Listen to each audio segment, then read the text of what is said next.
Glasses? No glasses. No beer glasses. or no beer? I feel. No, have a fucking beer. Okay, cool. You're an artist. Yeah. You're allowed to have a beer. We drink. Yeah. Glasses? Yeah, I think so. Okay. Right, okay. Let's fuck around. Yeah. Hello, Zev. Hey, how you going? Take 2. Yeah, that's the one. Baby steps. Okay, good. Zev, we've got you here today to talk about what you're doing with your exhibition on the weekend. Yeah, very exciting. Is it? I'm excited. What's it called? It's called New Colour Futurism. Yes. And go on. Yeah, I'll give you a brief run through. It's it's a show that's influenced by yogic art, neo-tantra, then contemporary abstraction with this kind of political bent. Okay. Yeah. So many big words just throwing them at you. Smoke screen. Yeah. It's about nothing. So wait, the first one was yogic art? Yeah. So specifically, I have a couple of books that have a lot of images from 17th century Rajasthani ink paintings and stuff like that, which are very simple geometric representations of yogic philosophy, specifically tantric, so, and not like sex yoga, but tantric philosophy. Because there is that misconception. Yeah. Very big misconception, as we both know. Yes. So we are both tantric practitioners because we practice asana. Yes. And so this show is looking at different symbols that have cosmic or spiritual meaning for meditation and stuff like that. Mm-hmm. Yeah. So let's go back to what your show is called. It's called New Colour Futurism. Yeah. Tell me in a few words what that means. So basically, it's very influenced by Afrofuturism, which is, I think, most people could look at a film like Black Panther as the most popular and recent expression of Afrofuturism, which is basically Afrofuturism is reworking the narrative of the future with the focus being Africa and a very technologically advanced scientific sci-fi fantasy version of Africa. Right. Are you into fantasy? I am. I read that a lot when I was a kid. But in a political sense, what happens when we reimagine the future and speculate about it looking different, and in a utopian sense, it can, I think, disturb the status quo of, very white Eurocentric modes of looking to the future. And so New Colour Futurism, like the show, is imagining the same kind of way of operating, but replacing this white Eurocentric narrative with just all kind of people, people of colour, all walks of life, and specifically trying to open up that kind of binding nature of saying Afrofuturists obviously is pretty related to black people, specifically people from Africa or African American, whereas I wanted something that can speak to me and you and anybody, that they can just be like, actually, I want to make work under this umbrella. So it's more of a rallying cry. Okay.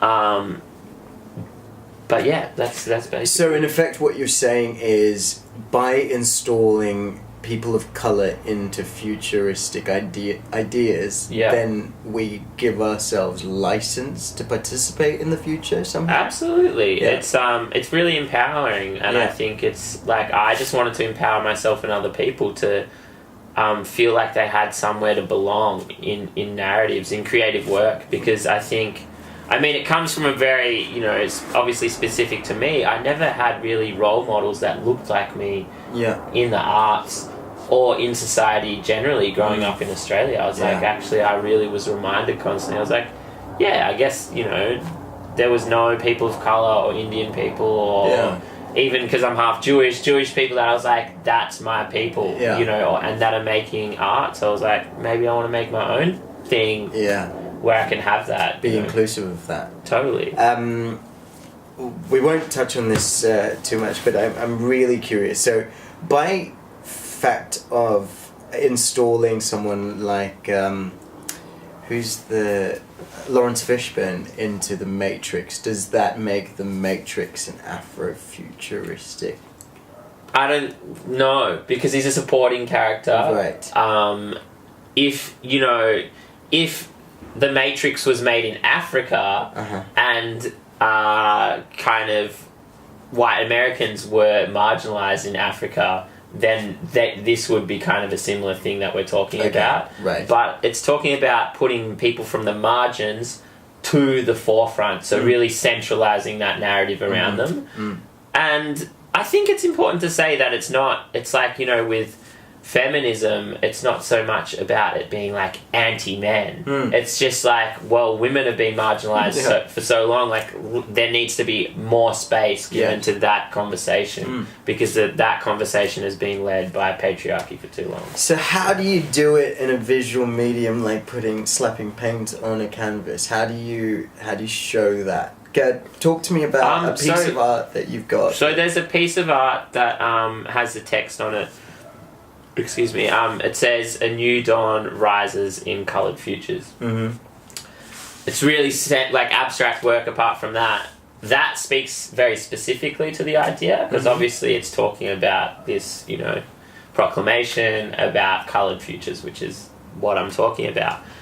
In the rest of this painting sense, when it's kind of looking at Indian art reframed through my own kind of aesthetic lens, that actually it's a little bit more subtle, because basically I'm just putting my interpretation of my culture on a stage, and that's the Afrofuturistic thing that I'm doing, is just like by being out there. Yeah, just by virtue of you holding a paintbrush and putting that paint on, it's now an Indian or a coloured experience. Totally, and I think and that's just the first step, and like we've talked, we're collaborating to kind of work in this paradigm of like just reframing things subtly, because I think, following on from a conversation that we had yesterday, at the end of the day it'd be really, I think, self-indulgent to just be that this is all about me when I'm making these proclamations about race and stuff. So it needs to be, well, it's just important for me that it's like working with other people. So even though The Weekend is a solo show, I want to use the theories that I'm researching to work more with creating a community. Yeah. So through your art, you want to create a community of coloured people, or is it a community that understands and appreciates people of colour being involved? Yeah, it's just a celebration of people of colour so much as it being limited to just people of colour. Yeah. I think to begin with, I've only reached out to artists under this umbrella to create work until, if the landscape changes and these issues around race stop existing, then there's no need for it. It's a null point. And I think, on multiple levels, say with thinking about repurposing yoga back into a more coloured friendly space, it's just because currently with Lululemon kind of branding, the conceptions of what yoga and yoga art by relationship to that and default have become very whitewashed. And I just want to be like, hey, actually, what about everybody else? But not in a angsty fuck the system way, just being like, this is beautiful, like let's be celebratory and make it positive. Cool. You touched on the idea of utopia before. Do you believe in a utopic idea, or is that a little bit far-fetched, or does it contribute to you? So I think utopia is a really nice way to visualize the future. It's like it's a framework for trying to change things. Whether or not I believe in it, I think maybe I'm a bit more pessimistic than that, and I don't think that everything's going to change overnight. But are you striving for a absolutely utopia? I'm trying to allow that space to exist. Okay. And what does that look like? What's the ideal state? What does Shangri-La look like? I think we're basically, because in my like belief system, which comes from yoga, is that we are all the universe. We're all equal. You know, we are. There's no difference between you and me and someone else. And I think that's what utopia looks like for me, where people don't see, you know, constructions around race or gender or sex as difference or exploit those kind of things in a negative sense. I know that's kind of broad, but does that land? Yeah, I mean, it does. Like, I think, so that's utopias for me is just like where nobody is marginalized because of things like the color of their skin or their sex or whatever, you know. Well, it's a funny topic because, you know, I always say give it 2 generations of white people and brown people and black people and yellow people's children going to the school together and it's no longer going to be an issue. But then you look at places like England where they've been exposed to multiculturalism, or London specifically, they've been exposed to multiculturalism for like 300 years with India. You know, the oldest Indian restaurant in London is 300 years old. But they still do experience forms of racism to this day, and the integration is not quite as... Yeah, we haven't got there. No. You know, so what do you think it's going to take? What's it going to take? Yeah. I think it's just baby steps of like... Is it always only baby steps? We can't start this revolution now and do something immediately? Absolutely. I mean, but I think... in terms of, for me to feel effective, it is just within my community. I'm trying to make changes, you know, trying to reach out and create solidarity with people I don't know about these ideas. Yeah. And that's what makes me feel validated and kind of content. Facilitate an experience to change yourself. Totally. If we get a room full of 20 people and they can kind of resonate with this stuff, I'm pretty stoked with that. You've done your job. I think... it can be otherwise quite traumatic to want to see massive shifts and not see them happening, you know, immediately, you know, it takes time. And as a kid, it was the thing, I mean, as a kid, literally last month probably, I was still kind of that same opinion that I would like to have change happen immediately, but now I'm slowly starting to warm to the idea that actually if I want to see the change, obviously be the change, but also just be an enabler of change. And so on that, you talked about how as an artist you feel like you're doing this. Why art as a medium and why not something else? Two reasons. I mean, purely because I love it. Yeah. You know, I'm like, you know, I can't lie about the fact that I get out on like reading about art and making art. That really, it makes me happy.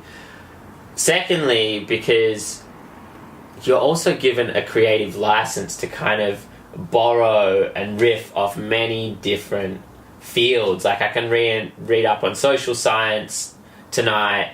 I can, you know, about politics. I can look at any kind of field and bring that to my arts practice. So there's a bit of creative license, whereas, you know, you really have to study and be a little bit more rigorous in other academic fields.